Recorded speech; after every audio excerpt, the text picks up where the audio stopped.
Jérusalem, nous sommes ravis de retrouver Daniel Haïk ce matin. Bonjour Daniel, Boker Tov. Nous allons commencer ce journal avec vous par cet attentat qui s'est déroulé hier soir au cœur de Tel Aviv. Et oui, effectivement, Ilana, 4 personnes ont été blessées à coups de couteau par un terroriste dans le quartier de Nahalat Binyamin au cœur de Tel Aviv. 2 d'entre eux sont sérieusement blessés, les 2 autres sont légèrement atteints. Le terroriste Kadi Abdel Aziz a été éliminé sur place. Il avait 29 ans, il détenait la nationalité marocaine et possédait également une green card, carte de séjour aux États-Unis. Est arrivé en Israël il y a à peine 3 jours. Samedi, le ministre de l'Intérieur Moshe Arbel a affirmé que ses services à l'aéroport ont remarqué qu'il y avait un problème avec cet individu et l'ont remis aux mains du Shin Bet. Après interrogatoire, les agents du Shin Bet ont estimé qu'il ne représentait pas de danger et l'ont autorisé à pénétrer en territoire israélien. Le Shin Bet a promis d'enquêter sur cette affaire. L'opération Mur de Fer dans la ville de Jenin se poursuit par ailleurs avec intensité. Oui, effectivement, les forces de sécurité israéliennes sont toujours à l'intérieur de cette ville de Jenin. Il s'agit essentiellement d'unités d'élite de l'armée israélienne. Et hier, le ministre de la Défense, Israël Katz, a affirmé que cette opération marquait, je cite, un tournant dans la stratégie sécuritaire d'Israël en Judée-Samarie. Selon lui, la nouvelle stratégie de Tzahal vise à démanteler à long terme les infrastructures terroristes en tirant les leçons, en particulier de la guerre à Gaza. Après la démission du chef d'état-major, on estime qu'Israël Katz devrait désigner son successeur dès la semaine prochaine. Oui, et de l'avis général, le prochain commandant en chef de l'armée israélienne sera le général Eyal Zamir, qui est actuellement directeur général du ministère de la Défense.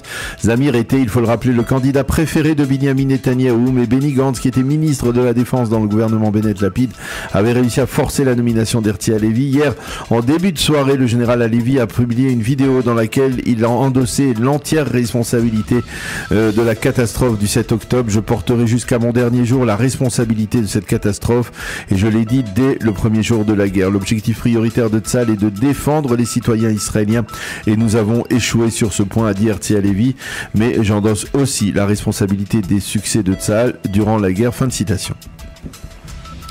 Le président Trump a rencontré hier des familles d'otages. Il s'est exprimé à cette occasion sur l'accord qui doit permettre leur libération. Oui, dans son intervention, le président Trump a fustigé Joe Biden pour n'avoir pas empêché la catastrophe du 7 octobre et pour n'avoir pas permis la libération des otages. Il a affirmé que s'il n'avait pas été élu président des États-Unis, eh bien, les otages seraient morts en détention en captivité. Selon Trump, c'est le fait qu'il ait imposé une date butoir à la libération des otages qui a permis l'accord qui a été conclu la semaine dernière.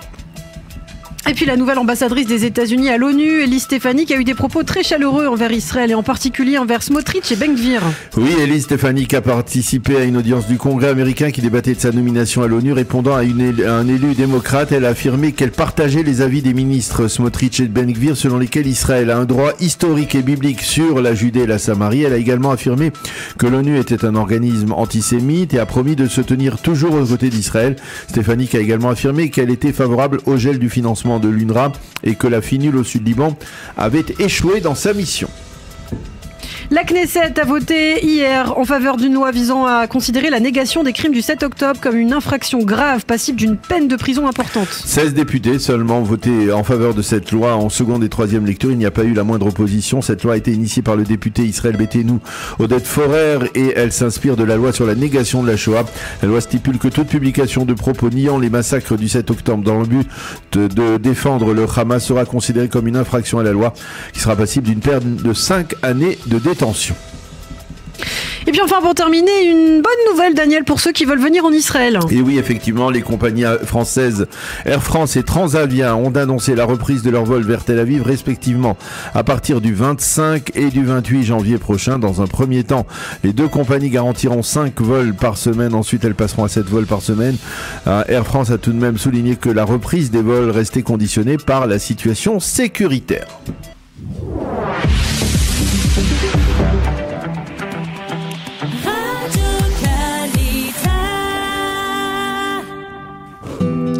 Une page météo pour compléter ce premier journal d'information. Le temps, eh bien, il sera couvert sur l'ensemble du territoire israélien. Les températures prévues aujourd'hui, 15 degrés à Jérusalem, 19 à Tel Aviv et 21 degrés à Eilat. Jacques, bonjour, Boker Tov. Oui, bonjour Daniel. Merci d'être avec nous ce matin. Ancien officier supérieur des renseignements militaires, ancien conseiller d'Yitzhak Rabin. Avec vous, je voudrais commenter cette annonce du chef d'état-major de Tsahal, le général Herzi Halevi, qui a donc annoncé hier sa démission qui prendra effet le 6 mars prochain. Certains commentateurs dans la presse israélienne affirment que c'est trop peu et trop tard. C'est votre avis ? Et tout à fait, c'est le chef d'état-major, le 23e chef d'état-major des armées aurait dû prendre cette décision déjà le 8 octobre et non pas aujourd'hui. Naturellement, il a préféré être sur place pour mener la bataille face au Hamas et face, je dirais, à tous les ennemis réunis, donc face à 7 fronts qui se sont réunis contre Israël.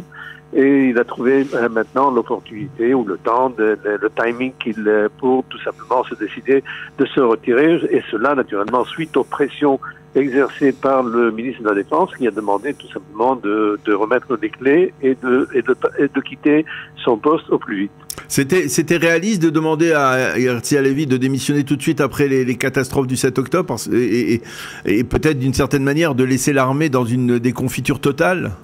Écoutez, l'échec retentissant du 7 octobre effectivement est quelque chose à rechercher et à savoir quelles sont les causes et tout ça. Mais je pense que l'armée était disposée et même préparée à remplacer cette équipe d'officiers qu'il a menée et qui se sont trompés totalement et qui ont provoqué cet échec colossal face auquel, et je dirais, ce désastre, cette catastrophe. Et naturellement, il y avait un prix à payer. Ce prix devait être immédiat. Mais comme cela se passe en politique, c'était une balle qui se passait entre l'armée et entre le Premier ministre. Donc c'était tout simplement qui était le plus responsable, le Premier ministre qui essayait d'échapper à la responsabilité et qui accusait l'armée qui ne savait pas quoi faire. Je dirais en fin de compte l'armée il ne faut pas aussi trop exagérer. Je dirais l'ampleur de l'attaque du Hamas contre Israël. Rappelons-nous, c'est quand même une milice et ce n'est pas une armée. Et le fait d'avoir attaqué et d'avoir occupé certains kibbutz le long de la frontière ne veut pas dire automatiquement une défaite complète de l'État d'Israël. Donc je dirais l'armée aurait été préparée à prendre la relève. Et naturellement, cette équipe il y a encore des officiers qui devraient se présenter leur démission. Ouais. Ça a commencé avec le chef des services de renseignement militaire, ensuite le chef de l'évaluation militaire, et naturellement, et maintenant on va le chef d'état-major des armées, et le commandant du front sud, et la liste n'est pas encore terminée. Oui. Alors Jacques, la référence, bien entendu, dans ce genre de situation, c'est la guerre de Kippour. Comment l'armée israélienne a refait surface après la guerre de Kippour, et est-ce qu'on peut tirer des leçons, comme on en a tiré d'une certaine manière depuis 15 mois, en comparant la guerre de Kippour, est-ce qu'on peut tirer des leçons pour parler de restauration de l'armée? Est-ce que c'était une bonne manière de restaurer l'armée, ce qu'avait fait par exemple à l'époque le chef d'état-major Motagour? Écoutez, dans les deux cas, je dirais, la responsabilité ultime, je dirais, réside dans l'arrogance et dans l'attitude, je dirais, israélienne face à ses ennemis. Donc, essayer de les minimiser, de les ignorer, de dire que ce n'est rien, nous sommes des supermen, nous sommes capables de tout faire, eh bien, cela cause naturellement des erreurs monumentales. Donc, et cela, naturellement, n'est pas à comparer avec ce qui s'est passé aujourd'hui. En 73, c'était le Sinaï qui a pété et que l'armée égyptienne avait essayé d'envahir.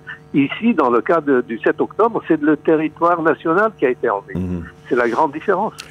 Alors, justement, vous parliez d'arrogance. J'entendais il y a quelques instants un reportage sur Eyal Zamir, qui est candidat et qui est probablement celui qui a le plus de chances de devenir le prochain chef d'état-major de Tsahal, qui est aujourd'hui directeur général du ministère de la Défense. Il parlait justement d'humilité. Vous pensez que c'est l'homme qui a la capacité, on va dire, de restaurer l'armée? Écoutez, Eyal Zamir a dans son curriculum une carrière brillante et naturellement qui est réussie. C'est un tankiste, oui. Alors que son prédécesseur et presque tous les prédécesseurs étaient des parachutistes. Donc je dirais mais la grande différence, c'est que je dirais la classe dirigeante de l'armée, donc je dirais les officiers de l'armée deviennent de plus en plus vieux. Rappelez-vous, en 48-49, quand Igaël Yadin avait été le chef il avait 34 ans. Il avait 32 ans. 32 ans. Et maintenant, Eyal Zamir aurait 59 ans déjà. Donc je dirais c'est un processus qui nous mène à rencontrer une armée beaucoup plus mûre, beaucoup plus âgée. Et là, c'est une grande différence. Et c'est important, c'est un atout, on va dire. C'est pas un handicap, n'est-ce pas? Oui, mais écoutez, naturellement, en arabe, il y a un proverbe qui dit plus grand que toi d'un jour, et plus expérimenté que de toi d'une année. Donc effectivement, l'âge porte de l'expérience. Alors justement, la question que je voudrais vous poser, est-ce que vous avez le sentiment que finalement, parce que c'est ce qu'a dit aussi hier Herzi Halevi, il a dit qu'il endossait ses responsabilités pour l'échec, mais qu'il endossait aussi sa responsabilité pour les succès de l'armée israélienne. Il y en a eu ces derniers mois, incontestablement, en particulier dans le front nord. Est-ce qu'aujourd'hui, vous avez le sentiment que Tsahal a abandonné, on va dire, la fameuse doctrine qui nous a plongé dans le 7 octobre, ou alors il y a toujours des résidus de cette doctrine qui était, on va dire, peut-être parfois trop stratégique? Non, écoutez, ce qui s'est passé, c'est une vague, c'est un sinus qui est monté et descendu. Et je m'explique. Après la guerre de 73, Israël a compris qu'elle ne pouvait pas résister à ses ennemis s'ils avaient une petite armée. Et donc, Motagour, qui a été nommé le chef d'état-major, a entrepris une entreprise immense d'agrandir l'armée et naturellement de la préparer à des attaques sur plusieurs fronts. Cela a duré jusqu'au poste de Ehud Barak, qui a décidé que ça devrait jusqu'aux accords d'Oslo, on va dire. Oui, presque, je dirais, dans les années 2000. Dans les années 2000, donc rappelez-vous, c'est de 1999, il a décidé que l'armée devait être petite et intelligente. Eh bien, ça ne marche pas. Ça ne marche pas. Il faut avoir une grande armée et intelligente. Et cela, naturellement, j'espère que cette fois-ci, je dirais, nos dirigeants auront compris et cesseront, je dirais, d'exercer toutes ces pressions budgétaires sur l'armée, parce qu'il nous faut une grande armée bien préparée, bien équipée, et naturellement intelligente pour parer à tous les fronts. Pour la première fois, je dirais, dans l'histoire d'Israël, il a fallu se battre sur 7 fronts. Et ce chef d'état-major avait eu aussi un 8e front, c'était le front politique derrière son dos. Alors justement, on a parlé hier de cette opération Mur de Fer dans la ville de Jenin. Est-ce qu'on parle d'une nouvelle stratégie de Tsahal? Est-ce que c'est effectivement ce qui s'inscrit dans une nouvelle approche de l'armée israélienne? Et qu'est-ce qui change concrètement sur le terrain dans la ville de Jenin actuellement avec cette opération massive des forces de sécurité? Alors, on se rend compte en Israël que je dirais que les 600 000 Israéliens qui sont dans les territoires de Judée et de Samarie sont tout simplement exposés à un terrorisme qui pourrait naturellement générer des opérations comme le 7 octobre. Ouais. Donc, et à partir de maintenant, cette conscience-là mène l'armée à naturellement à renforcer ses effectifs et à initier des attaques et des opérations contre des nids de terroristes.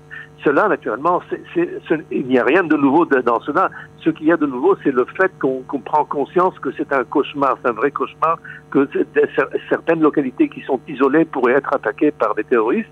Et naturellement, cela, nous amènerait à des situations intenables et insupportables. Et ça veut dire que concrètement aussi, est-ce que ça veut dire que l'autorité palestinienne, les forces de sécurité palestiniennes qui ont tenté de combattre, on va dire, les groupuscules terroristes, eh bien, ont avoué d'une certaine manière leur échec et qu'on ne peut pas envisager, par exemple, dans une tentative de règlement dans la bande de Gaza, de confier aux forces de sécurité de l'autorité palestinienne la sécurité de la bande de Gaza? Écoutez, la sécurité de la bande de Gaza devra tomber finalement sur Israël ou par l'intermédiaire d'Israël, où Israël devrait être impliqué dans cela, comme elle est impliquée dans les territoires de Judée et de Samarie. De l'autre côté, il faut renforcer l'autorité palestinienne, parce que avec la coopération des services de sécurité de l'autorité palestinienne, pendant des années, on a réussi à réduire les tensions et à réduire, je dirais, la menace du terrorisme dans les territoires territoire de Judée et de Samarie.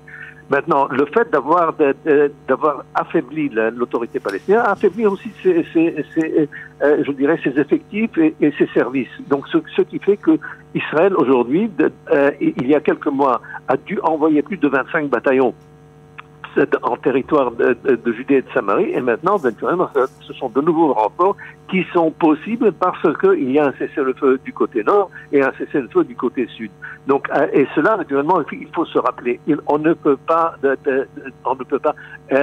éternellement prendre des forces d'un côté et de l'autre, et il faut tout simplement se concentrer sur ce qu'il y a de plus essentiel. Ce qu'il y a de plus essentiel maintenant, c'est je dirais, de prendre soin de la menace terroriste en Judée et Samarie, et cette menace qui est à 3 minutes de Tel Aviv, donc c'est presque rien, c'est quelques minutes, donc il faut tout simplement, c'est le premier souci. Les autres soucis, c'est tout simplement de prendre le front libanais et le front de Gazaoui et de réduire les tensions là-bas, et si jamais c'est possible d'avoir un cessez-le-feu qui sera naturellement continu, c'est déjà quelque chose de bien. Alors une dernière question, Jacques, elle se rapporte à l'accord qui permet la libération des otages, qui est un accord controversé, il faut bien l'avouer. Sur un point particulier, la libération de centaines et de centaines de terroristes qui a commencé donc dès dimanche, tout le monde se pose la question, est-ce que les services de renseignement israéliens ont la capacité d'effectuer un suivi, on va dire assez solide sur chacun des terroristes qui seront libérés? J'imagine que oui. J'imagine que oui, connaissant les services de sécurité, le Shabak, et les services de Hamas, je pense que Israël prendra soin cette fois-ci de suivre et de poursuivre ces terroristes et de les suivre, je dirais, pour voir comment est-ce qu'ils vont tout simplement s'intégrer dans une société civile ou au contraire reprendre leurs activités de terrorisme. Naturellement, c'est le prix qu'il fallait payer pour l'échec colossal du 7 octobre. Tout le monde était conscient que c'était cela qui allait se passer. Et si jamais on avait payé on avait payé plus de 1000 terroristes pour libérer Gilad Shalit, et bien maintenant on se rend compte que avec 1900 terroristes, ce n'est rien à comparer concernant les 33 otages qui seront rendus, espérons-le, à la fin de la première phase des négociations. Eh bien, Jacques Nérien, merci beaucoup de nous avoir éclairé sur tous ces dossiers sécuritaires extrêmement importants. Merci d'avoir été avec nous ce matin et bonne continuation. À bientôt, Jacques. À vous aussi. Au revoir.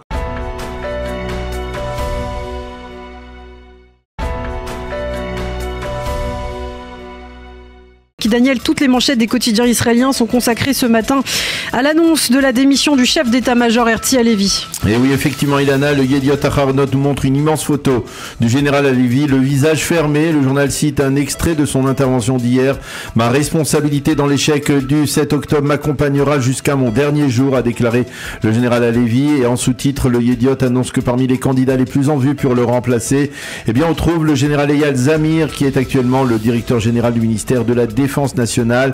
Le Israël Hayom nous montre également une photo de profil du chef d'état-major et titre en manchette le prix de la responsabilité. Le journal souligne que le général Halevi terminera son mandat le 6 mars après la fin de la première phase de l'accord sur la libération des otages. Le Israël Hayom annonce également la démission du commandant en chef de la région sud, le général Yaron Finkelman, et la prochaine démission de 2 autres généraux, les généraux Eliezer Toledano qui a commandé la région sud et le commandant en chef des opérations, le général Oded Bassiou, qui ont une responsabilité accrue dans la catastrophe du 7 octobre. Alors on s'intéresse justement à ce qu'écrivent les éditorialistes ce matin autour de cette démission. Oui, nous allons commencer par ceux du Yediot Aharonot. Sans surprise, Nadav Eyal se focalise sur le principe de la responsabilité et affirme que ce principe doit être appliqué avant tout par Binyamin Netanyahou.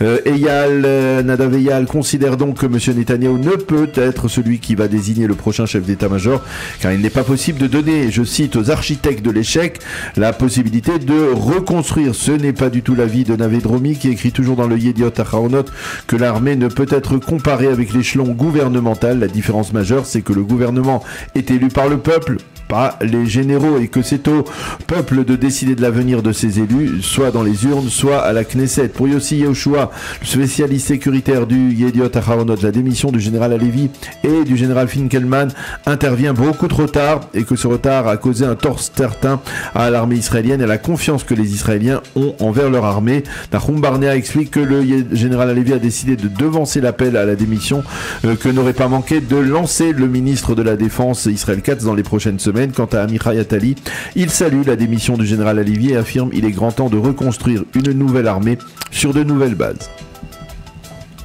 Alors qu'est-ce qu'on peut lire aussi comme commentaire dans le Israël Hayom, Daniel ? Eh bien, pour l'ancien chef d'état-major, le Gadi Eisenkot, cette émission est un premier pas sur la voie de la restauration de Tsahal, sur la voie également de nouvelles élections politiques. Yoav Limor, le spécialiste sécuritaire du journal, écrit que le général Halevi a beaucoup endossé sa responsabilité dans l'échec du 7 octobre, mais qu'il a été très peu crédité des succès de Tsahal durant la guerre. Le général Gershon Cohen affirme que le général Halevi mérite malgré tout les honneurs de la nation et souligne qu'il est resté intègre comme le prouve sa lettre de démission. Amnon Lord lui aussi estime que cette démission intervient trop tard et qu'il aurait été souhaitable que le général Halevi s'en aille plus tôt afin de précipiter la réforme, une réforme massive au sein de l'armée israélienne. Shai Goldin enfin estime qu'avec la démission d'Herzi Halevi, l'heure doit être à la nomination d'une commission d'enquête sur ce qui s'est passé le 7 octobre. Et puis, le second grand titre ce matin dans la presse israélienne se rapporte à cet attentat qui s'est produit hier au cœur de Tel Aviv, à Nahalat Benyamin. Oui, et là encore, les quotidiens et les sites d'information font état de carences sécuritaires. En effet, il s'est avéré que le terroriste qui a blessé 4 Israéliens à coups de couteau avant d'être éliminé hier soir possédait la nationalité marocaine et une green card de résidence aux États-Unis, qu'il est entré en Israël avec l'aval du Shin Bet, qu'il avait interrogé il y a à peine quelques jours. Et c'est ce que mentionne le Maariv dans sa page d'ouverture, qui nous montre la photo du visa de séjour de ce terroriste. Le Yediot Aharonot affirme que le terroriste avait écrit des posts violemment anti-israéliens. Tous les quotidiens et les sites d'information se penchent par ailleurs sur l'opération militaire massive de Tsahal dans Jenin. Oui, une opération qui porte le nom de Bure de Fer, un nom connu du côté de Zev Jabotinsky et qui a réuni au cœur de ce bastion du terrorisme 4 bataillons d'unités d'élite de Tsahal et qui est destiné à faire ce que les forces de l'autorité palestinienne n'ont apparemment pas réussi à faire ces dernières semaines, à savoir démanteler les réseaux terroristes dans la ville de Jenin, en particulier dans ce que le Yediot Aharonot appelle l'axe iranien à l'intérieur de Jenin. Dans le Israël Hayom, Hanan Greenblatt déplore que l'opération de vandalisme, par ailleurs réalisée avant-hier soir par des habitants juifs radicaux en Judée et en Samarie, contre le village de Fundouk où s'est produit il y a 3 semaines, vous vous en souvenez probablement, un attentat meurtrier qui avait coûté la vie à 3 Israéliens. La presse et les médias nous donnent aussi ce matin des nouvelles des 3 jeunes femmes ex-otages libérées par le Hamas dimanche. Oui, le Israël Hayom en première page affirme que leur état de santé est bien meilleur que ne l'espéraient les autorités médicales israéliennes. Au sein de l'hôpital Shiba, on envisage donc de laisser Romy, Doron et Émilie rentrer chez elles enfin dans les tout prochains jours. Mais Rav Gonen Lechem, la mère de Ronnie, s'est exprimée hier pour expliquer que ces jours-ci sont des journées de reconstruction familiale. Pardon de ne pas être suffisamment présent, mais nous allons revenir bientôt, a-t-elle affirmé hier. Et puis enfin, pour terminer, le Israël Hayom consacre une autre partie de sa une ce matin au geste du président Trump qui, au premier jour de son mandat, a reçu des familles d'otages justement. Oui, et ce n'est pas tout. Le nouveau président, vous le savez probablement, a annulé par décret l'embargo d'armes décrété par l'ancienne administration Biden. Il a également annulé les sanctions contre quelques habitants juifs de Judée-Samarie, qui étaient dans le collimateur de l'administration Biden. Et il a décrété des sanctions contre la Cour internationale de La Haye. Dans son commentaire, Danny Zaken explique que pour le président Trump, la guerre à Gaza est terminée. Son administration considère que cela inclut également la chute du Hamas dans la bande de Gaza et l'expulsion de sa direction vers la Turquie et vers l'Algérie.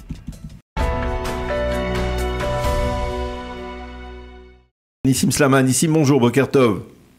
Boker Tov, comment ça va? Ben nous ça va, mais on voudrait avoir un peu votre appréciation, surtout après l'annonce de la démission du chef d'état-major de Tzahal qui entrera en vigueur le 6 mars prochain. Vous êtes membre du Likoud, vous avez effectué également plusieurs centaines de jours de Milouim depuis le début de la guerre, et c'est à ce double titre d'une certaine manière que je voudrais vous poser la question par rapport à cette décision du général Herzi Halevi de quitter ses fonctions et d'endosser pleinement sa responsabilité dans ce qui s'est passé le 7 octobre. Et il faut bien avouer que on supplierait presque Binyamin Netanyahou de faire de même et d'endosser sa responsabilité dans ce qui s'est passé le 7 octobre. Pourquoi le Premier ministre ne le fait pas? Ok, je pense qu'il faut diviser ça en plusieurs réponses. D'abord, il y a une vraie différence entre un général qui n'est pas élu, qui n'est pas un élu du peuple, et donc il aurait dû être limogé depuis longtemps. Le fait qu'il démissionne, c'est très bien, il était temps, et même la date dont il a choisi pour démissionner, c'est une mauvaise date, puisqu'il dit en mars, je rappelle, c'est le début de la deuxième étape donc du deal qu'on a fait avec le Hamas, un deal contre lequel moi qui m'énerve vraiment, je pense qu'il est vraiment mauvais. Mais dans tous les cas, donc ça empêcherait d'une certaine manière Israël de réattaquer à partir de mars. Donc même dans cette manière. Donc on a un vrai problème avec le chef d'état-major. Est-ce que Netanyahou doit aussi démissionner ou pas? À mon humble opinion, la réponse c'est oui. Mais le problème que j'ai moi aujourd'hui en tant que citoyen israélien, en tant que gars qui sera à droite, qui est au Likoud, qui a ses opinions, etc., c'est qu'il n'y a pas d'alternative. Les seules alternatives qui existent aujourd'hui sur le plan politique en Israël, ils sont à gauche de Netanyahou. Le reproche qu'on fait à Netanyahou, c'est qu'il a accepté l'existence du Hamas avant le 7 octobre. C'est qu'il a nommé les mauvais gens au mauvais poste avant le 7 octobre. C'est que pendant 1 an et demi, on n'a pas gagné la guerre.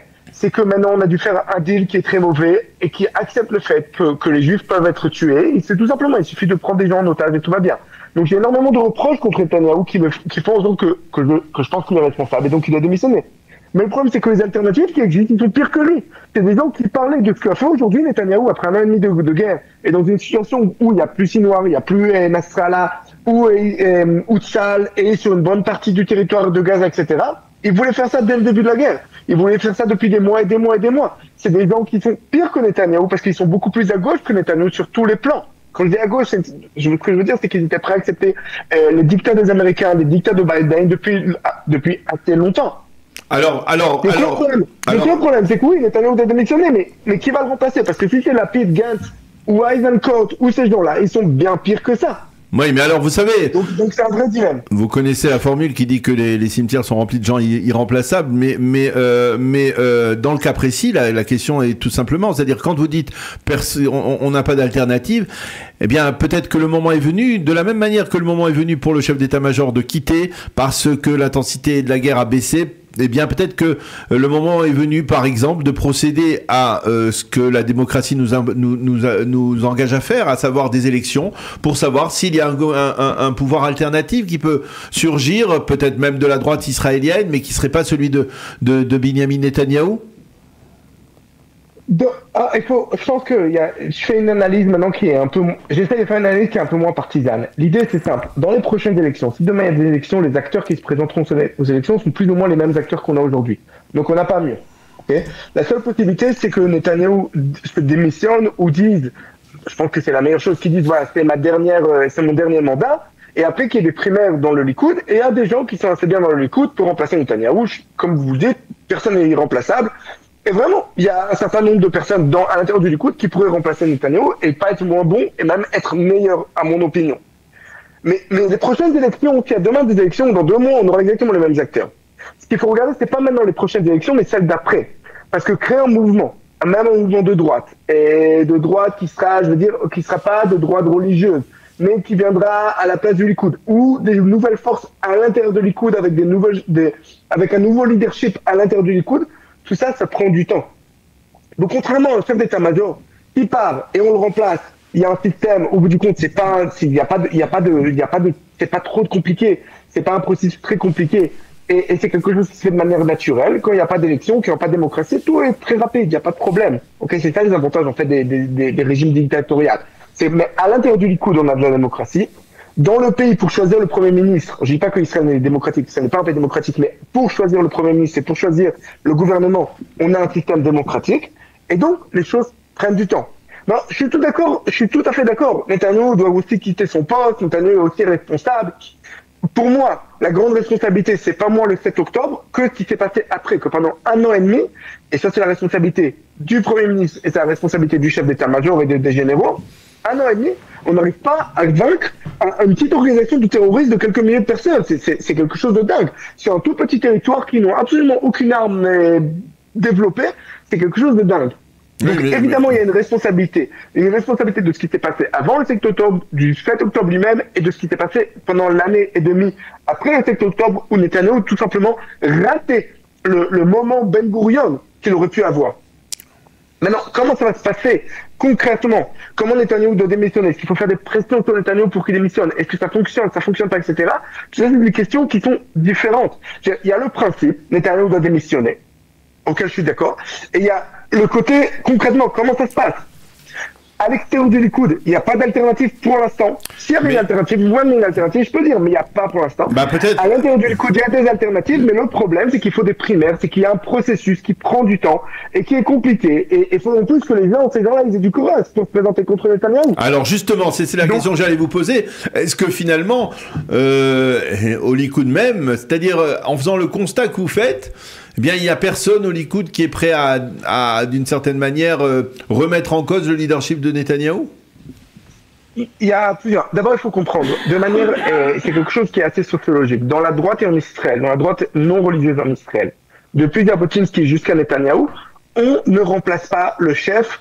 Il y a un processus, d'un côté, il y a un processus démocratique où on peut remplacer le chef quand on veut. De l'autre côté, on ne veut pas. On a vu ce qui s'est passé avec le parti travailliste quand ils ont remplacé les chefs du parti tous les ans, tous les 2 ans, ils remplaçaient.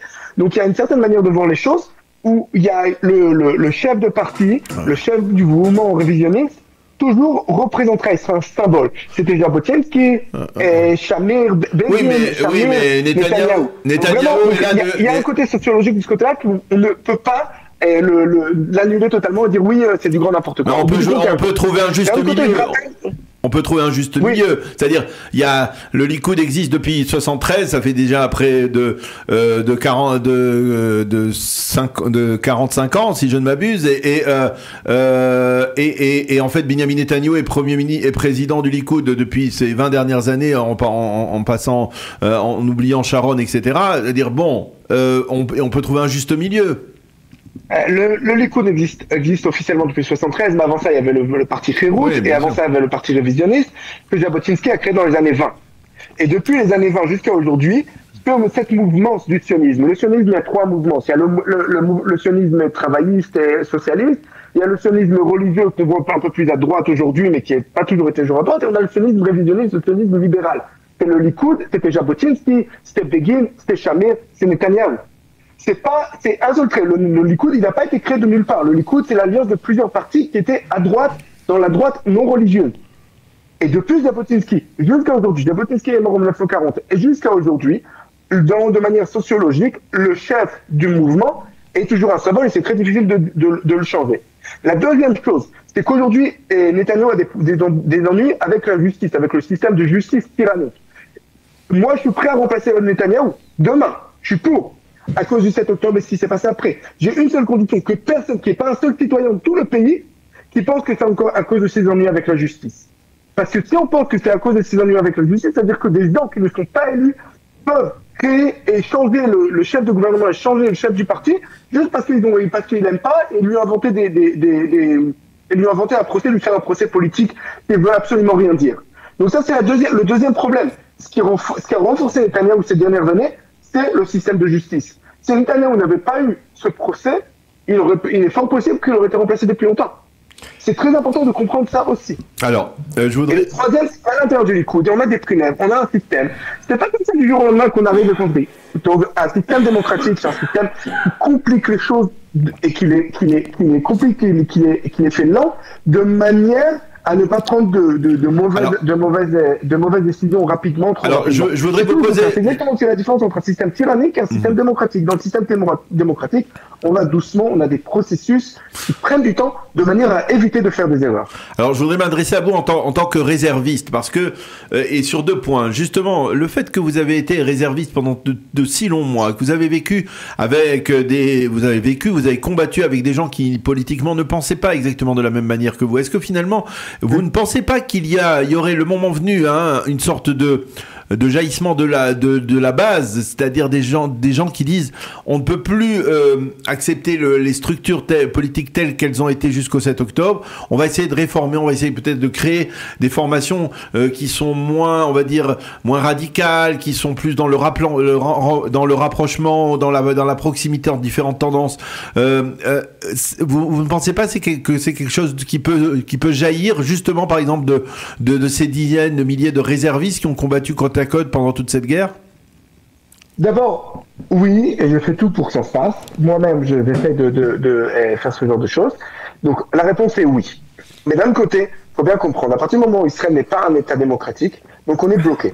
Ce qui se passe en Israël, c'est qu'on a 2 problèmes cardinaux. À chaque fois que vous dites ça, pourquoi l'État d'Israël, pour préciser à nos auditeurs, pourquoi vous pensez que l'État d'Israël n'est pas un État démocratique? C'est une affirmation assez déterminante.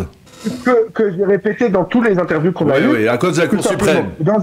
Oui, exactement, à cause de la Cour suprême. Quand on a des gens qui ne sont pas élus, qui ont le dernier mot, c'est pas un État démocratique, c'est tout. Ça va pas plus loin que ça. Maintenant, donc, on a 2 problèmes cardinaux qui pèsent sur la sécurité et sur l'économie israélienne. Le problème cardinal, c'est la tyrannie des juges. C'est le fait que les juges ont tout simplement annulé la démocratie en Israël. Le deuxième problème, c'est le problème des ultra-orthodoxes et d'une partie des ultra-orthodoxes qui refusent de faire partie de l'État, parce que les ultra-orthodoxes, et je parle surtout du niveau de l'idéologie, donc je ne te dis pas, c'est pas tout le monde, ok? Mais surtout l'idéologie ultra-orthodoxe, donc c'est le refus de faire l'armée, c'est le refus de prendre part à l'État, le refus de prendre part à la société, et de dire les juifs, c'est que nous les ultra-orthodoxes. Si vous allez à Meacharim, vous voyez des affaires, il y a marqué les juifs, etc., il ne parle que des ultra-orthodoxes, moi je ne suis pas juif pour eux. Je parle d'un certain nombre, évidemment, je ne veux pas faire de généralisation. Donc, c'est les 2 gros problèmes cardinaux. L'autre problème, c'est qu'ils s'alimentent l'un l'autre. C'est que chaque problème alimente l'autre. La raison pour laquelle les gens, et beaucoup de citoyens israéliens soutiennent la tyrannie des juges, parce qu'ils ont peur des ultra-orthodoxes. La raison pour laquelle on n'arrive pas à régler le problème des ultra-orthodoxes, c'est à cause des actions et des décisions des juges. Plus que ça, si demain on règle le problème des ultra-orthodoxes, on n'a aucune raison de ne pas faire de réforme. Et plus que ça, on a un gouvernement très large de 80% des Israéliens qui sont d'accord, surtout, au bout du compte, même à gauche, la plupart des gens, à gauche, au centre-gauche aujourd'hui, la plupart des gens sont d'accord qu'il faut faire une réforme de la justice. Même à droite, la plupart des gens sont d'accord qu'il y a un problème avec l'ultra-orthodoxe. Mais il y a 2 choses. Un, c'est quoi la chose la plus importante? Et le deuxième problème, c'est que chaque problème alimente l'autre. Et qu'en fait, ils pètent ces 2 problèmes-là. Et qu'au contraire, donc on a un blocage du système politique avec 2 problèmes cardinaux qui cèdent l'un l'autre. C'est pas pour rien que les ultra-orthodoxes, de manière constante, chaque fois ils sont sortis, à chaque fois qu'on a voulu faire des réformes du système de justice, ils étaient contre. Ils étaient contre. Oui, qu'ils font des conditions impossibles, aujourd'hui ils sont contre. Donc on a un vrai problème de 2 grands problèmes cardinaux en Israël qui s'alimentent l'un à l'autre et qui sont soi-disant ennemis de l'un de l'autre, mais en fait, qui s'aident. Et qui s'aident. Et donc, à partir du moment où on a ces 2 gros problèmes, ce qui fonctionne, c'est vraiment un mouvement national de personnes comme moi qui disent, OK, les 2 problèmes, il faut les régler. C'est les 2 problèmes, il faut les régler. Faire une réforme de la justice de manière à avoir d'un côté une justice indépendante, de l'autre côté de revenir à la démocratie, et de l'autre côté de respecter la Torah, de respecter les gens qui étudient la Torah, et de comprendre que oui, il y a une importance à ce qu'on garde la flamme, etc., etc. Mais de l'autre côté, on ne peut pas avoir tout un pan de la population, 15-20% de la population, qui comme ils font qu'ils n'étudient que la Torah, donc ils font pas des études, et ils arrivent à l'armée, ils font pas l'armée, ils sont à la yeshiva, donc ils arrivent à l'âge de 25 ans, 30 ans, ils n'ont pas de boulot, ou ils ont des petits boulots, et c'est un gros problème au niveau économique. Ensuite, ils manquent des soldats, ils font pas l'armée, etc., etc., donc on a un vrai problème, 2 problèmes, il faut les régler, qui ne sont pas, et qui sont reliés l'un à l'autre. Alors, une dernière question, Nissim, je voudrais revenir sur la démission du chef d'état-major de Tsahal. Vous, en tant que réserviste, vous avez senti que, au cours des derniers mois, de vos dernières périodes de réserve, l'armée israélienne avait tiré véritablement les leçons de ce qui s'est passé le 7 octobre, et est-ce que vous pensez que l'accord qui a permis la libération, doit permettre la libération d'une trentaine d'otages, eh bien, il s'inscrit dans une sorte de prise de conscience de ce qui s'est passé le 7 octobre et que justement il ne faut pas reproduire? Exactement le contraire. Ouais. Le deal qu'on a fait pour récupérer les otages, ça prouve qu'Israël n'a pas changé, que l'armée n'a pas changé, que personne n'a changé depuis le 7 octobre. Parce que si le 7 octobre devait nous apprendre quelque chose, c'est qu'on ne fait pas de deal avec le diable. On ne fait pas d'affaires avec le diable. Ce deal, il dit une seule chose. Tu peux tuer, tu peux, pardon pour mes mots durs, mais tu peux violer, tu peux amputer, tu peux tuer des bébés, tu peux faire ce que tu veux. Et ce qui fait que tu prends des otages, et c'est tout. Tout est OK. On peut faire une mini-shoah aux Juifs, il suffit de prendre des otages, et après tout va bien.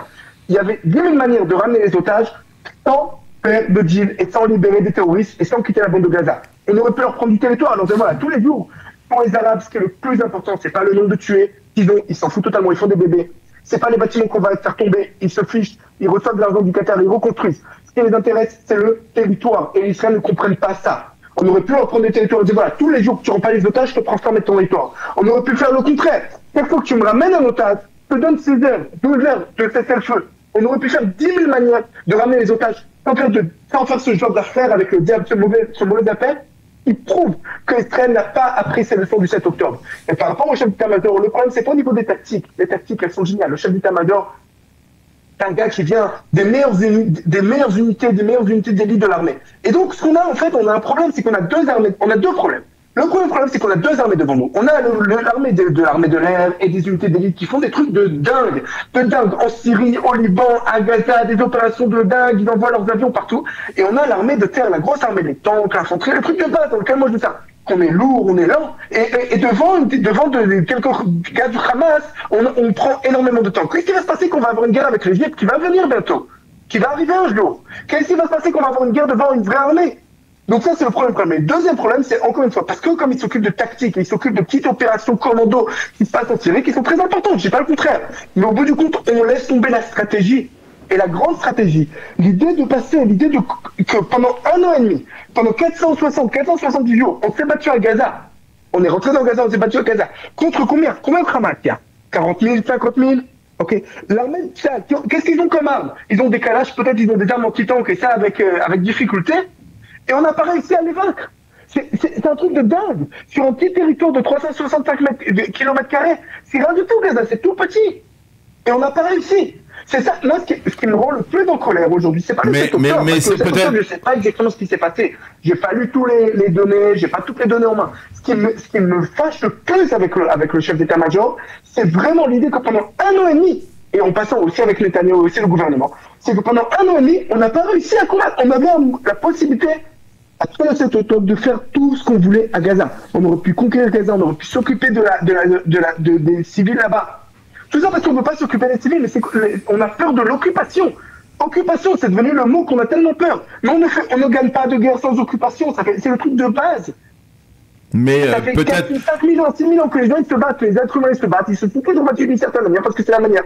Donc la seule manière de gagner. Donc oui, mais peut-être que tout ça. Au niveau stratégique, il n'y a rien. C'est nul. C'est ça le grand problème. Au niveau tactique, génial. Au niveau stratégique, vraiment à refaire. À refaire. On va en rester là, bien qu'on pourrait dire que peut-être que l'un des obstacles qui a empêché, on va dire, l'armée israélienne de vaincre définitivement le Hamas, c'était aussi la présence des otages dans la bande de Gaza. Il a fallu tenir compte également de ce paramètre. Mais enfin bon. Alors, encore une fois, d'abord, les otages c'est important, la survie d'Israël c'est plus important. La deuxième chose, c'est que, encore une fois, on aurait pu libérer les otages et faire attention aux otages sans faire de deal. On aurait pu, par exemple, faire des zones où les civils rentrent, où les civils reçoivent à manger et à boire, où les civils reçoivent de l'aide humanitaire, mais que pour entrer dans cette zone, il faut on vérifie une personne par une personne. Toute personne qui est à l'extérieur, c'est un ennemi. Alors où ils auraient amené les otages avec eux, où on aurait retrouvé les otages. Il y a 10 000 manières de le faire. Il y a 10 000 manières de le faire. On l'a vu, ça n'a pas été évident. Que dans de très rares cas, l'armée israélienne a réussi à récupérer des otages vivants. C'est faux, c'est pas été évident, c'est parce qu'on n'a pas voulu faire ce qu'il fallait faire. Parce que c'était pas la stratégie, la technique n'était pas à votre avis la bonne. La stratégie était très mauvaise. La tactique, il n'y a aucun problème. Le problème, c'est stratégique. Stratégique. Eh bien, écoutez, on a bien compris votre message, Nissim Slama. Merci beaucoup d'avoir été avec nous ce matin, d'avoir commenté cette actualité à chaud, et à bientôt. Et on vous souhaite beaucoup moins de Milouim cette année, même si vous m'avez dit hors antenne que vous deviez y repartir prochainement. En tout cas, merci beaucoup d'avoir été avec nous ce matin. Juste quelques petites choses sur un podcast que j'ai fait qui s'appelle Israël Décryptage. Ah oui, effectivement. Il y a déjà plusieurs épisodes. Voilà, et bien effectivement, on vous invite à aller, si vous voulez retrouver Nissim Slama, vous avez ce podcast que l'on peut retrouver. Redonnez-moi le nom. Israël Décryptage. Israël Décryptage, voilà, pour décrypter. Effectivement, merci beaucoup encore une fois à Nissim d'avoir été avec nous ce matin. Bonne journée, à bientôt.